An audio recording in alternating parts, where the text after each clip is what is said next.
নমস্কার ফ্রেন্ডস, নতুন একটা দিন নতুন একটা ভিডিও ফুল দিয়ে শুরু করলাম, কারণ হোপফুল ডে, হোপফুল ভিডিও। আশা করি ভিডিওটি সকলেরই ভালো লাগবে। ভালো লাগলে লাইক, শেয়ার, কমেন্ট আর সাবস্ক্রাইব করে পাশে থাকবেন, পেজটি ফলো করে। তো এই যে সকালবেলায় উঠে ফ্রেশ হয়ে ব্রাশ করে একটু ঝাড়ু পোছা করে নিয়েছি, তারপরে চলে এসেছি কিচেনে। এই যে স্বাস্থ্যকর বানিয়ে নিচ্ছি ব্রেকফাস্ট। তো দেখুন, এখানে 2টা ডিম নিয়ে নিয়েছি, আর এই ডিম 2টাকে এখন একটু নুন জলে অ্যাড করে সিদ্ধ করে নিয়ে নিয়েছি। আর এভাবে নুন জলে অ্যাড করে সিদ্ধ করে নিলে এটা ছুলতে খুবই সুবিধা হয়, ছিলকাগুলো সহজেই আপনা আপনি ছুটে আসে। দেখুন, এই যে একটু ঠান্ডা জলে ধুয়ে এভাবে হাত দিয়ে চেপে চেপে নেওয়াতে একটা মানে হয়ে গেছে চূড়া চূড়া। আর এবার ছুলতে কতটা সহজ হয়েছে। তো জানি না আপনারা কে কিভাবে করেন। তো এই একটা ট্রিক হচ্ছে নুন জলে অ্যাড করে সিদ্ধ করলে পরে তো এটা ছুলতে খুবই সুবিধা হয়।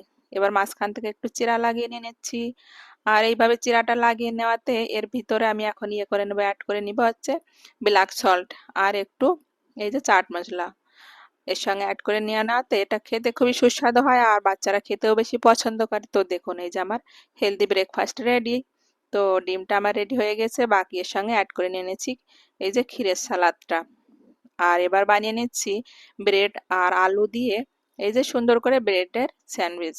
তো এটা মাঝে মাঝে বাড়িতে বানানো হয়, আমি এর আগেও শেয়ার করেছি। তো এই যে আলুর যে পুরটা বানিয়ে নিয়েছি।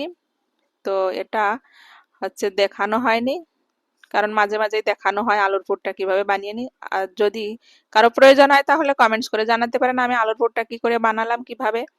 তো আমি অবশ্যই আবার এটা পরবর্তীতে দেখিয়ে দেব, সময় পেলে লাস্টে বলে দেবো আর কি কিভাবে বানিয়েছি। তো যাই হোক, এই যে এর সঙ্গে ম্যায়োনিজ নিয়ে নিয়েছি। আপনারা চাইলে এখানে ম্যায়োনিজের পরিবর্তে অন্য কিছু অ্যাড করে নিতে পারেন, যেরকম শেজওয়ান চাটনি, কেচাপ। তো যেটা হাতে থাকে সেটাই ব্যবহার করবেন আর কি। খেতে মোটামুটি ভালোই লাগে, সকালবেলায় এরকম একটু ক্রিস্পি ক্রিস্পি একেবারে দেশি ঘি দিয়ে বানিয়ে নিচ্ছি, তো খেতে খুবই মানে মজা আসে। আর একদম ওপরটা ক্রিস্পি থাকে। তো যাই হোক, এই যে মাঝখান থেকে এভাবে ট্রায়াঙ্গেল শেপ মানে শেপ করে কেটে নিচ্ছি। মুখের থেকে পিছলিয়ে যায় কথা, কি যে করি।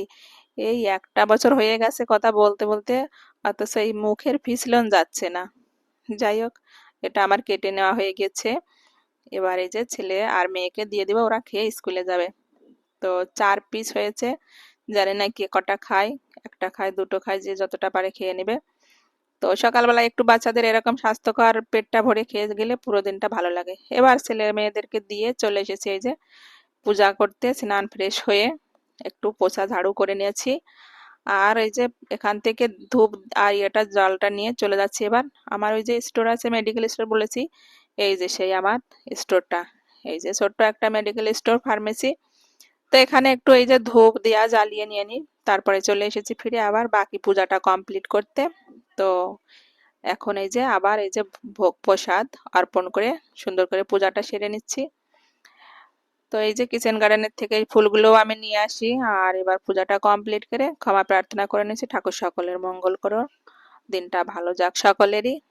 আর যে সমস্ত অপশব্দ কথা ব্যবহার করে তার জন্য সকলকেই ক্ষমা করে দিয়ে আমাকে বাস।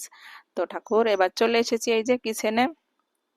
এসে এখান থেকে কপিটা আমি বানিয়ে নিয়েছি, তো ভিডিওটা দেখানো হয়নি। তো আর এই যে আলুর পুরটা বানিয়ে রেখেছি, আর আটার ডোটা মানে মেখে রেখে দিয়েছি। হাজবেন্ড নিচে আছে, মেডিসিন প্রোভাইড করছেন, আর আমি তো এখন চলে এসেছি উপরে। এই যে খাবার দাবার রেডি করে আবার খাবো, সেজন্য ডালটা বসিয়ে দিয়েছি। ডালটা হতে হতে চলে এসেছি এডিটিং করতে। তো এই হচ্ছে আমার সকালবেলার এই পর্যন্ত ডিউটি ছিল।